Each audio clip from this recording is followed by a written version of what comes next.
All right, everyone, we're going to start with Lamont Roach Jr. Any questions for Lamont and his victory today? Mohammed? Mohammed Mubarak with the Electronic Urban Report. As the fight began, the two of you seemed like you were sizing each other up. What was going through your mind at that time? And when did you finally feel like you were getting in sync with this guy? Yeah, definitely for the first round, I was feeling him out. He has a tall, lanky frame. I just wanted to see, test his range out, test my range out too, to get more comfortable where I would be throwing my punches from. Did you feel that he had any power throughout the fight? Nah, not at all. But he carried like the same pop throughout from 1 to 12. It's not like his pop died down, but he didn't have any power. What's next for you? I'm the mandatory for the WBA world title now. So, what's his name? Roger Gutierrez and Hector Garcia will be fighting August 20th. And most likely I'll be there to address the person I'm going to fight. First off, this is Gabriel Avila, Round by Round Boxing, Lamont. First off, congrats on a well-earned victory. My question here is, glad you brought that up with Garcia and Gutierrez. Fighting either one of those is obviously, you're the mandatory. That's obviously the next step you want to take is the winner. Does it concern you just knowing how the WBA tends to kind of run around with a lot of mandatories? Is that something that concerns you about maybe ending up having to fight for some type of regional or some type of version of it before getting the crack at the winner? Well, yeah, I've just been through the ringer with them because I was originally supposed to fight Roger before I fought Rene Alvarado for the title. Mm-hmm. They did the belt cleanup, and B-Hop was scheduled to fight Roger, and everybody know what happened with that. So, that was putting me through the WBA shiftiness right there. But they got it right. This is the final eliminator. This one is the final eliminator. We got it on paper, signatures and everything. So shout out to the WBA, and I'll be there next champ. And how do you see a fight with, I suppose, either one of them, just the way they match up with you and stylistically? Is there a preference that you'd have? Is there a preference I have? No. Whichever one gets in there is going to get beat up, whether it's Roger or Hector Garcia. Thank you. Thank you.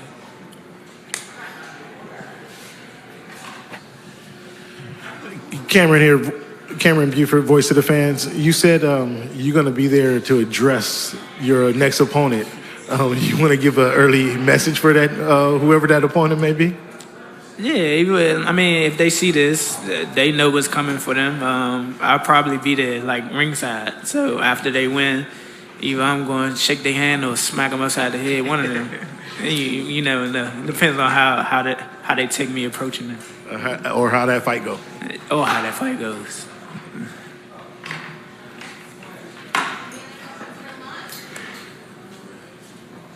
Additional questions? You want one more? Go ahead. Last question, same subject of those two guys fighting on the 20th. Who do you think will come out on top? I don't know. Hector Garcia showed that he's a pressure fighter when he fought B-Hop. Roger just beat a pressure fighter in Rene Alvarado. So we'll see. If Roger's boxing on point that night, he might be able to, overcome Garcia for sure. And then he's the champ. So we'll see. Right on. Thank you so much, Lamont. Thank you. All right, thank you, Lamont. All right, thank you. Congratulations on your victory. Everybody clap. Thank you. All right, up next we have Alexis Rocha, who also had a victory today. Vacant NABO welterweight title against Luis Ferron. Any questions for Alexis Rocha? Yep. Okay.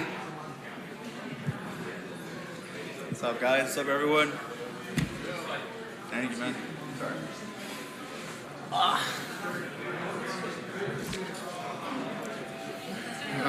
Hey, Alexis. It's Gabriel Avila with Round by Round Boxing. What's up, brother? Right on, man. Good to see you, man. Good to see you, man. Right back at it, man. It's good to see. Coming off of that the victory over Cobbs. Right here, got to be main event on a huge card here at Staples Center. Tell me about how that feels. You're right down the block, man, Santa Ana. Oh man, it's electrifying. When you go out there and you hear your crowd chanting your name and just cheering for you, it's an amazing feeling. I can't describe it. It's the best feeling ever. Right on, man. That's great to hear. Now, you had a bit of a tough guy in there, slippery. He didn't want to present himself. Didn't want to exchange. Yeah. Definitely, just wanted to see the final bell. How did you feel in that fight? How did you feel during the fight? And what about it made him so complicated? I felt good. Felt very good going in the fight. Luis Veron's a tough guy. I give him credit. He's pretty much my 7th opponent that was offered to me, and he stepped up and took the fight. But it's hard when you fight guys like that don't want to engage and just pretty much on their shell the whole night, and they want to survive. Right on. Now, moving forward, what do you want next? I want big names. I'm climbing up that ladder. I got this little WBA, the NABL belt, but I want more. I want the world title. I want bigger names. I know Virgil Ortiz is there. Is that an in-house fight? Seems like it could be something that'd be easy to make. Is that something you'd want to see after the McKinnison fight? Yeah, definitely. It's an easy fight to make. Definitely in the future, our paths will cross. My respects to him. He's a game opponent. He's a game fighter, and I'm a game fighter too. Right on, man. Thanks so much. Appreciate it. Thank you, brother.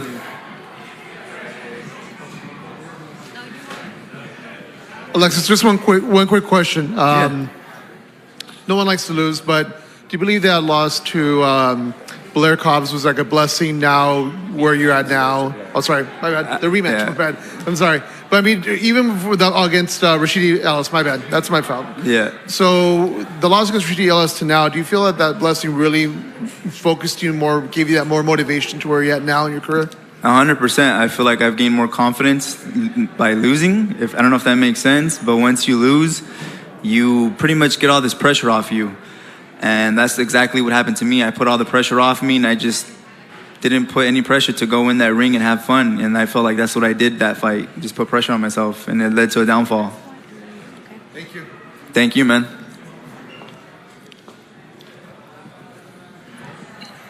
Hey, Alexis. What's up, Frank brother? Michael Smith here with Juice Productions.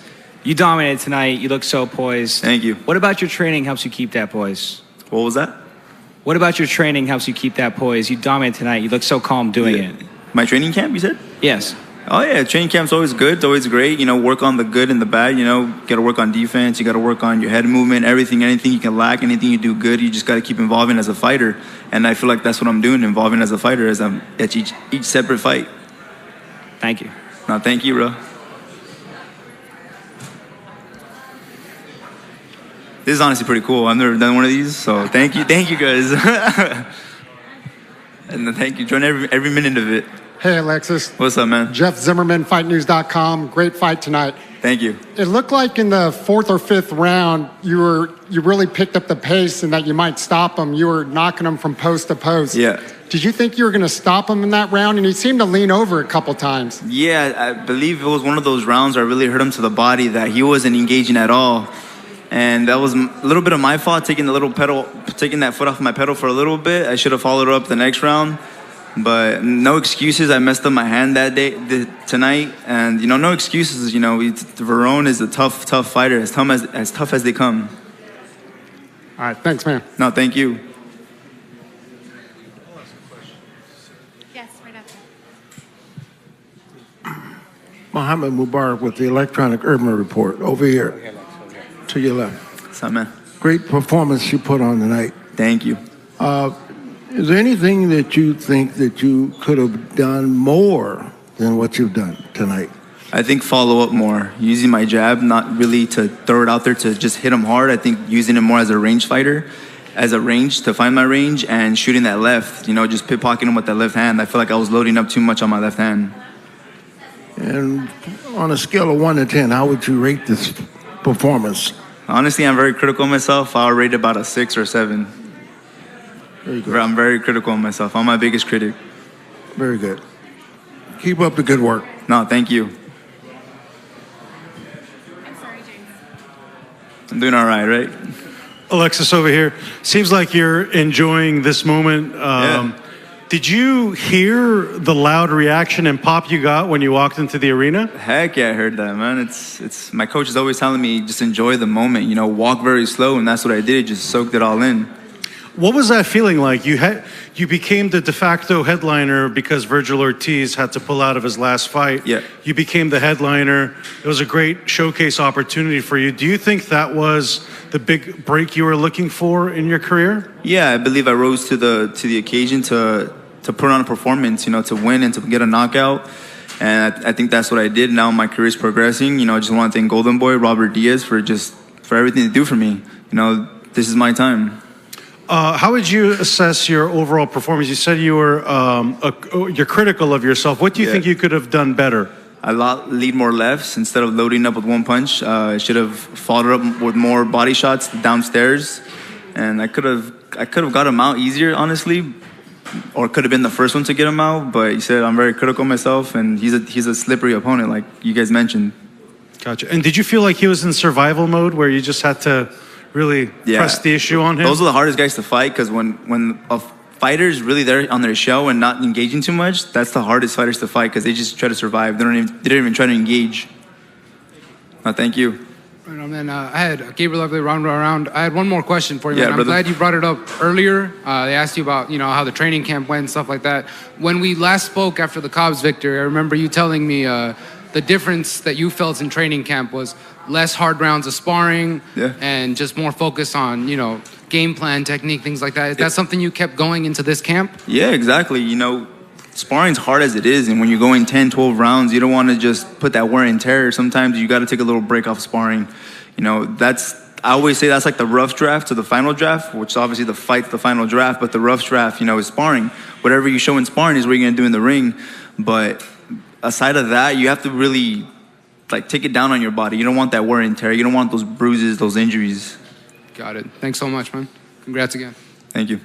Any additional questions for Alexis? Okay, thank you so much, Alexis, and Thank you, guys. congratulations on your victory. I appreciate all you guys. Thank you so much.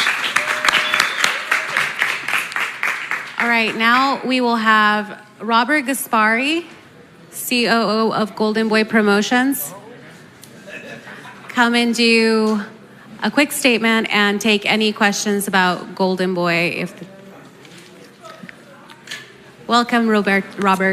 Hi, everybody. Hi, everyone. Thank you so much on behalf of Oscar De La Hoya and Golden Boy Promotions. What a great night. What a great night. We have the attendance. It's not the official. We're still kind of calculating the final numbers, but it came out to about 11,288 tonight. It was a great audience, a great group. I want to tell everybody a quick story before Ryan gets here, and he'll share it too. So last night we were doing the rehearsals, and and Ryan was here at the Crypto.com arena, and he went into the ring, and he's doing a little shadow boxing in the ring, and then he goes, boom, knockout. I go, Ryan, is that where you're going to knock him out tomorrow night? And Ryan goes, yes, right here. So at the end of the fight, walked by me, and he goes, I told you I'll do it. Right there in that spot.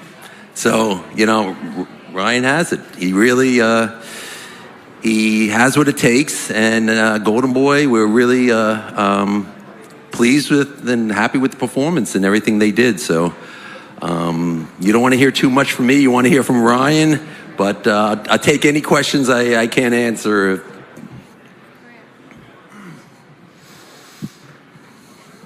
Great evening of boxing.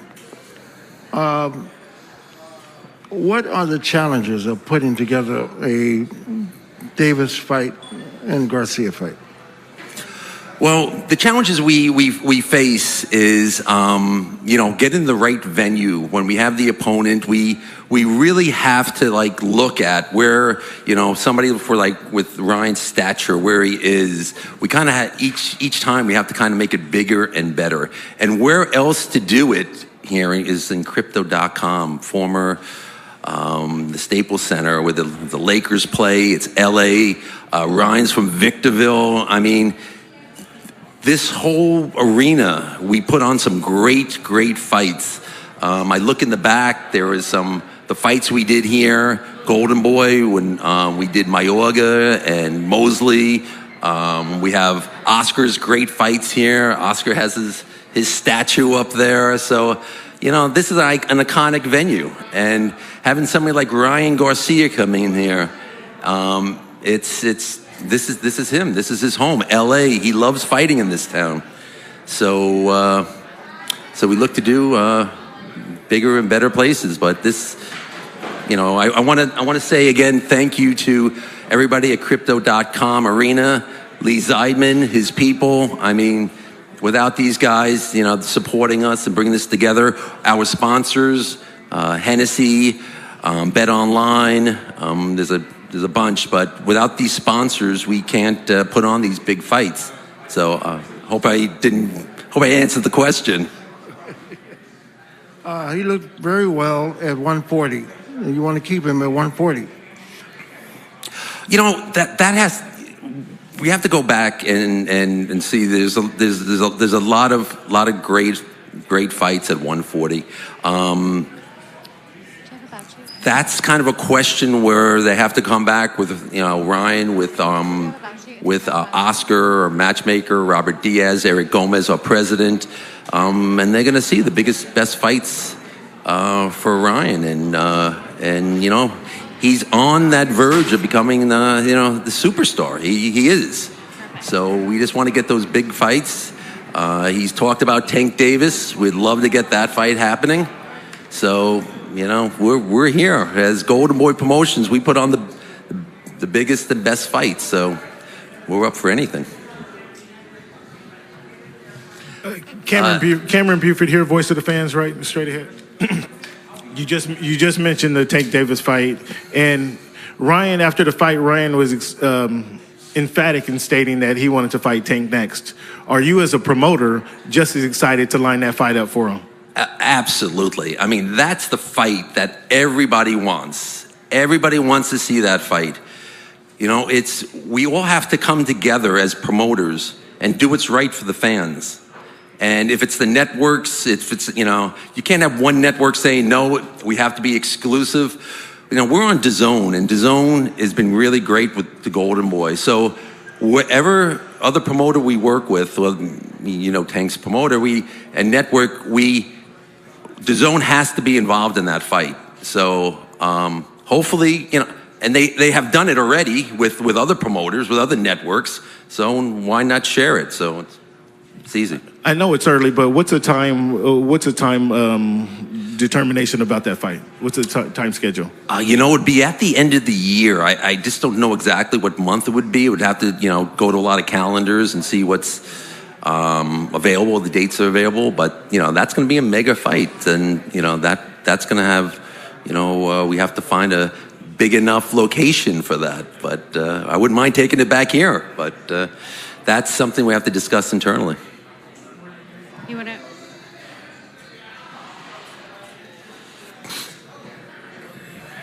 So Ryan is a prolific content creator in addition to a super talented boxer. How much does that aid in the promotion of a fight like this? And how do you see that going in future fights? Is he setting a trend here? Ryan, everybody knows with his social media, he has over 9 million followers, and he's a master at it. He is so good. He develops his own content. He knows he's really good with the public. He knows what sells. He knows his brand. So he is really, really good. It helps us with the promotion. Ryan, behind any promotion, it's going to be, people have to look at that, or any other promoter, is that we bring so much to the table with Ryan and his social media, and, with all his other endorsements. I mean, there's only a certain amount of arena fighters. You have Canelo, you have, I think Ryan Garcia too. He's getting there. He's not to the level of Canelo, but he fills houses, and he puts butts in seats. So he is, with him back in the fight, it's just going to be amazing. So anything he does, thank you.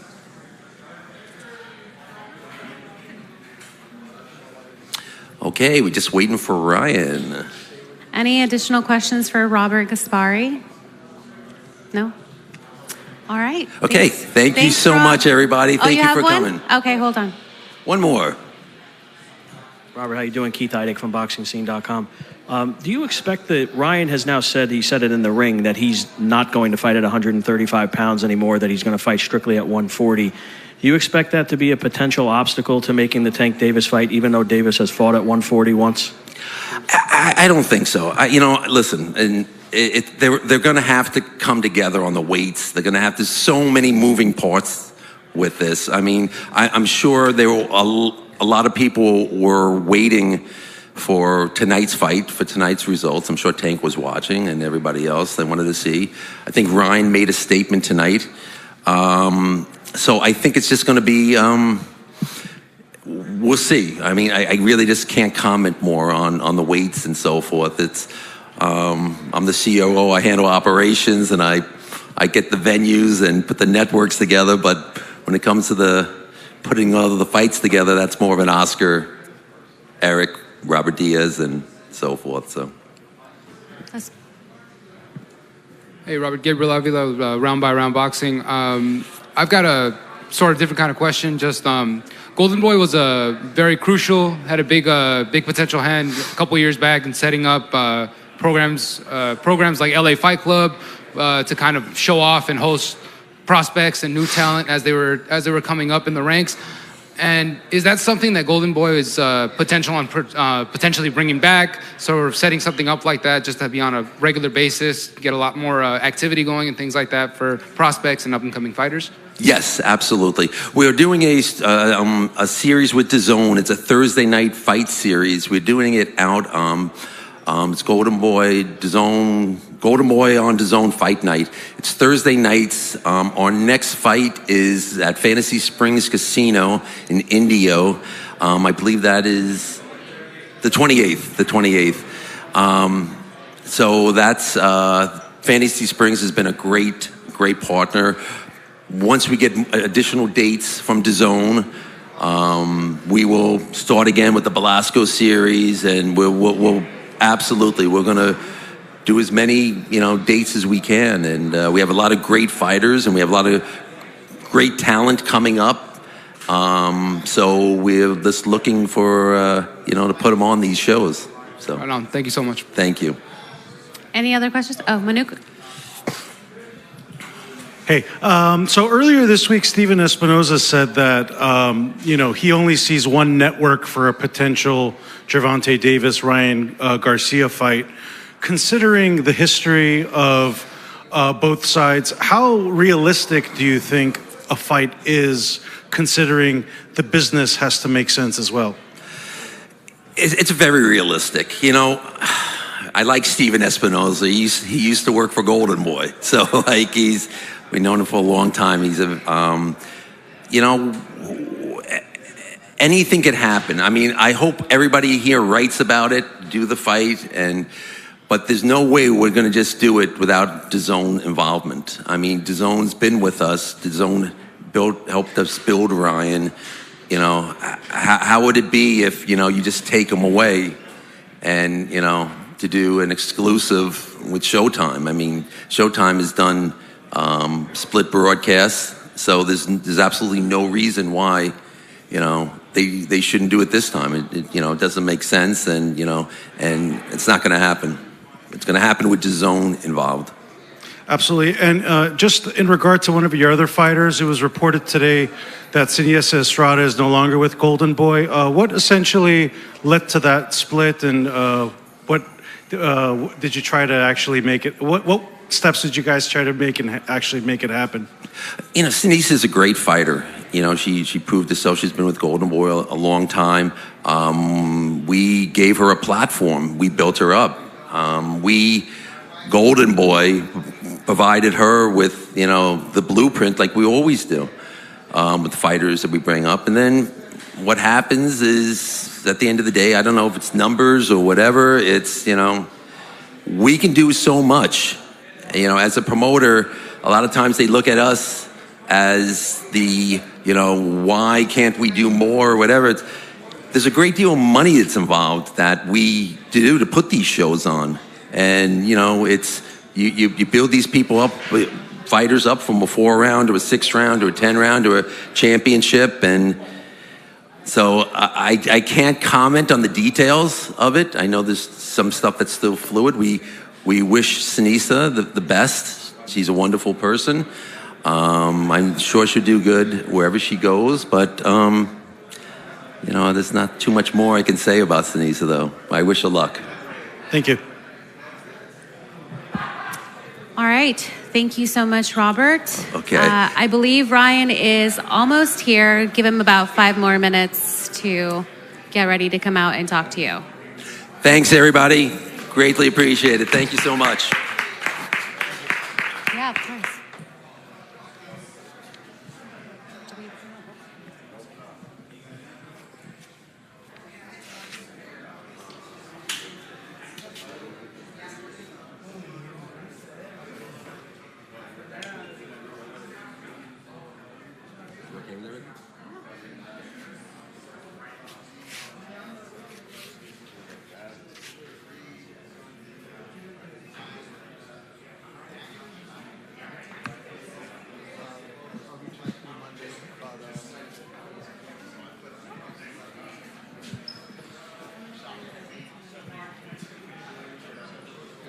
I don't know if you have any control, but thank you for retweeting my tweets tonight. Thank you.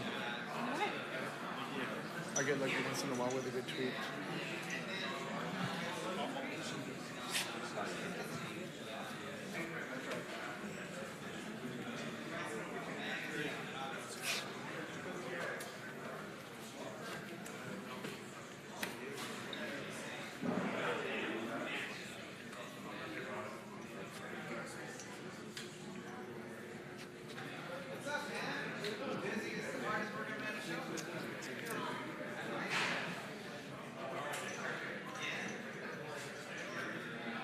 Okay, can I just get a quick cue on who would like to ask a question? Here, here, here, here. Anybody? Okay, okay, okay. I think he's...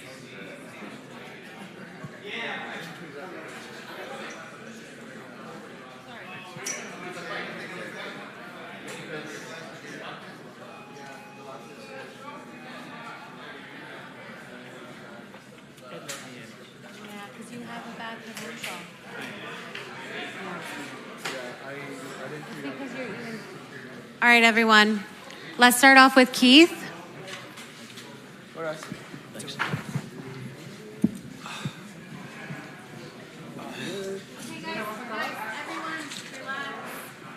Keith, please ask your question. Ryan, over here. The other way. The other way. Over here. How you doing? I'm Keith Eidig from BoxingScene.com. Congratulations on your win. You mentioned in the ring that you're done entirely with 135 pounds. Do you think that do you think that Tank will want to fight? I know he's fought at 140 once. Do you think that's a potential obstacle toward making the fight if you have to have it at 140? No, I think he'll be more comfortable at 140.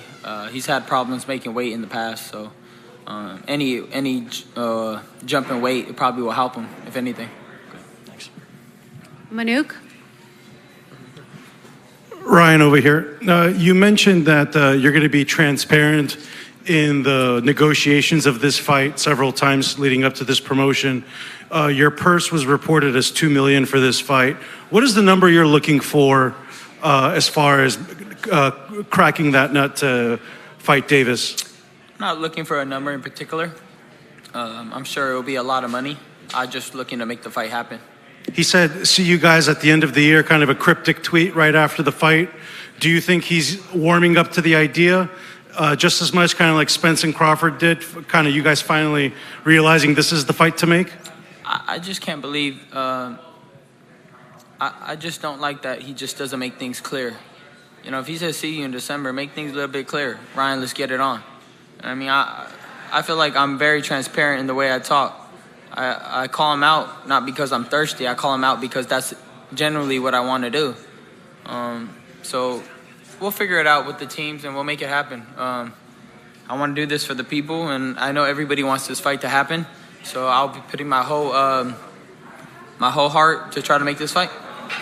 Joseph Hammond, Round by Round Boxing. Congratulations on your big win tonight. If the Tank fight can't be made next because of the politics of boxing, would you say at 140 there may be some titles that are open up with Josh Taylor moving up? What would be the next best thing for you if the Tank fight doesn't have a next because of politics, not because of your best efforts? So you said hypothetically, if that fight for some reason doesn't happen, which I don't see that happening, but if it doesn't happen, then I want to fight Teofimo Lopez at 140. Okay. Miguel? Hey, Ryan, first of all, man, congrats on the victory. How satisfying was this victory? You predicted that you would get the knockout. We thought he would give you a run for your money. And what are you going to do on your end to make the fights with either Teofimo or Tank? I mean, do things how you're supposed to do them. Just contact with your team, make sure that they let them know that we want to fight, and then they send an offer or we send an offer, and then we figure it out.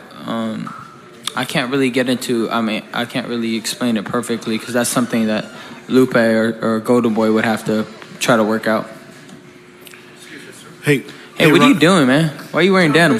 Welcome. Why are you wearing denim? I'm just kidding. He always wears denim every day. Hey, Ryan, congratulations on your win tonight. You're emphatic about wanting to get Tank in the ring. What is it about Tank Davis that you feel you can take advantage of when you guys do meet in the ring, whether it's the end of this year or early next year? I think it's not so much about Tank. It's just about the people. The people want me to fight Tank.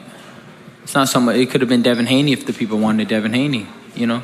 These people stayed out, 30 minutes, 40 minutes, an hour after my fight, and they're screaming, "We want Tank."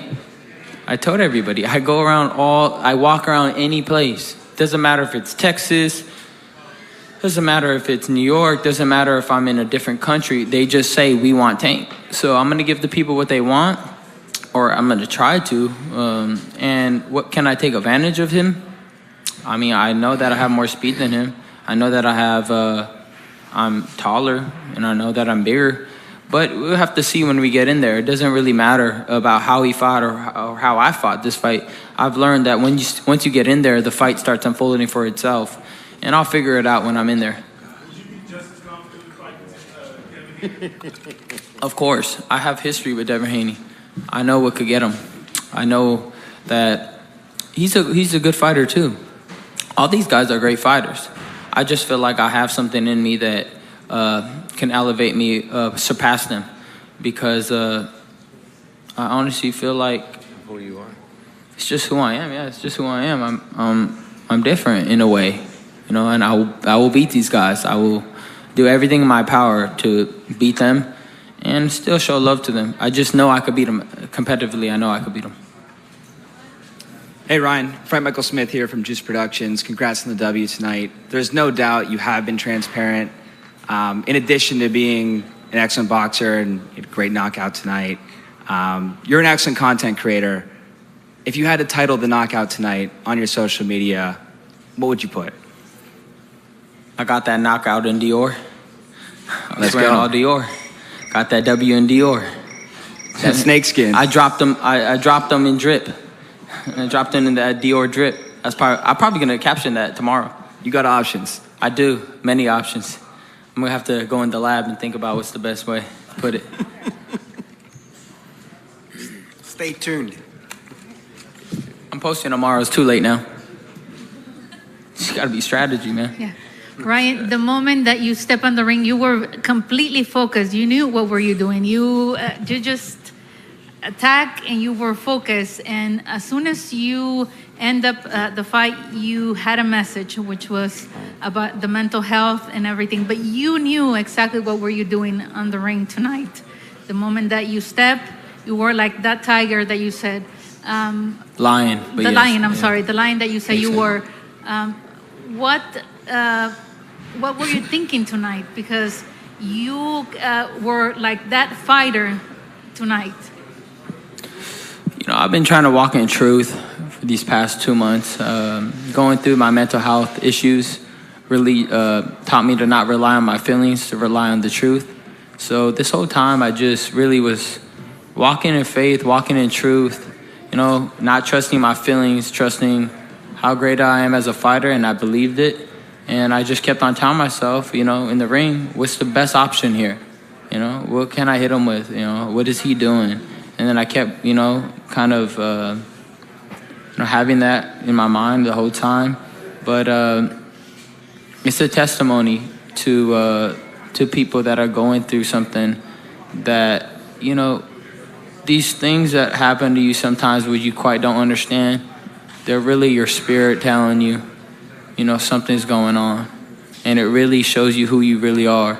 And internally, what you may need to work on, And something outside your life or inside yourself is causing you to feel these ways.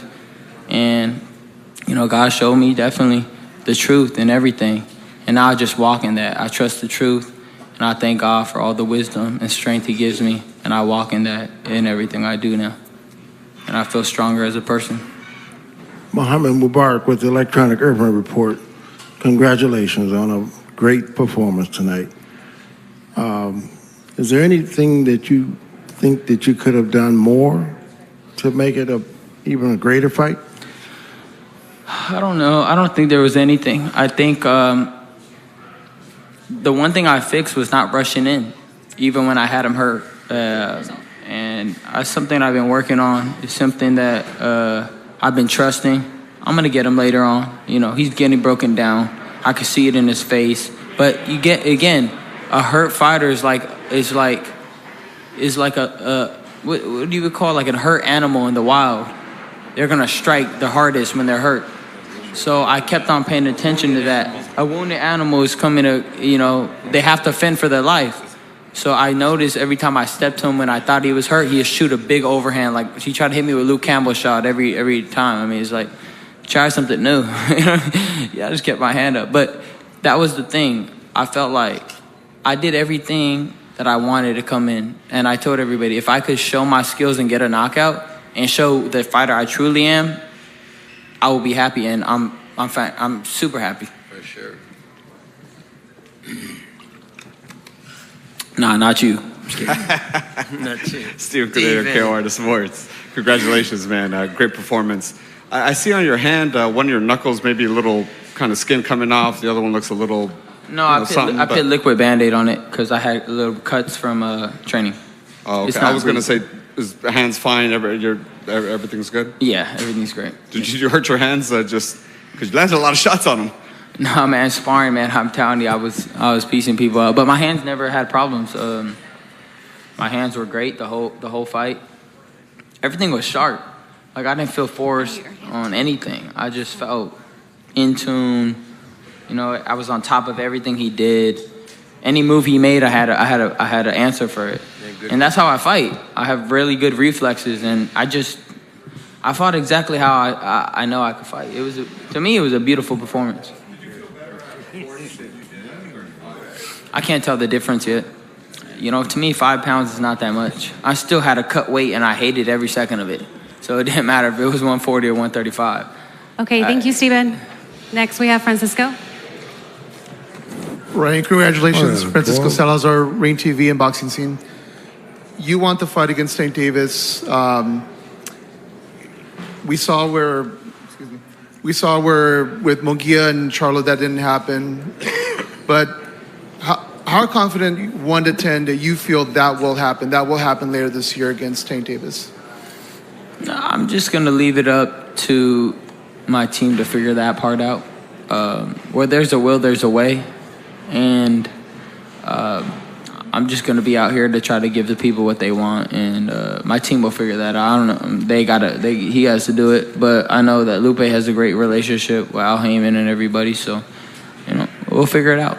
Okay, this is the last question. Let's Jeff stay positive Zimmerman. about that. We'll figure it out. That's what the people want. We'll figure out a way to do it. Hey, Ryan, Jeff Zimmerman, FightNews.com. Time to come back to Texas, man. Oh, yeah, man. I love Texas. I want to move over there. I know. Texas loves Ryan, too. Yeah, I love Texas. Hey, this was your second. I know you had a relationship with Joe in the past, but this was your second fight with him. How much better did you feel coming into this fight with Joe? And do you, are you working on new things in camp and, just overall? I think we had a better structure in LA. I think that we trained better this time around. We were more focused. Everything was done with purpose. We worked together perfectly, and we figured the little things out, like the rapping. And we had little things that were like kind of like we had to still figure out. I mean, you can't figure out anything in like what did we have last time? Can I say something? Yeah, you can say anything you want. Hello? It's working. Look, when you train Ryan, you don't train Ryan. You train with Ryan because Ryan has the mentality of a coach. He's as smart as a coach. He sometimes says things and figures things out that I've never heard a fighter figure out before.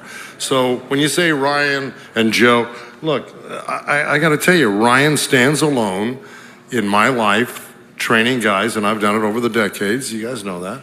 He stands alone as one of the most unique individuals I've ever coached or coached with. Because he is a coach as well as a great fighter and a great talent, a great personality. He's a wonderful young man. He's years beyond his age in thinking. His father and mother did a great job with him. I love Ryan. He's a loving person. And I think those things have to be said about him because, you know, you could easily overlook stuff like that, but I don't. He's a unique individual like nobody I've ever met in this game. And so I want to give him a lot of the credit. So when people say, oh, coaching with Joe, I go, not really. Ryan is kind of like, he's a co-coach, you know? The thing I love about Joe is if I ever was afraid of anything during this camp, I could call him up and he'll help me try to find a truthful answer for it. Trust me, I went through a lot of things this camp. One of the hardest things this camp was the passing of my grandma. You know, she died during this camp, and you know, one of those days I said, I don't know what happened. I don't feel the same. And you know, he really told me, he was like, you're grieving. And I was so focused that I just didn't understand why I wasn't moving. And he helped me, you know, try to, you know, uplift me, you know, bring me back. I also ended up getting a tattoo for no reason 2 weeks before the fight. That was really scary.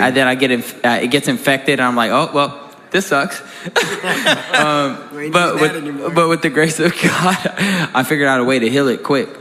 Well, Ryan's a perfectionist. Yeah, and little things, you know, I had to go through. But Joe, I could rely on him to help me find any answer that I need to. And he's just a great coach, a great mentor. And I feel like I have 4 dads. You know, my whole camp has great men around me that just tell me the truth. So thank you, Joe, for everything you do. And yeah, man, it was good. You're the best. You're the best. Well, thank you, All right, Ryan, thank so you much guys. for your time. Thank you.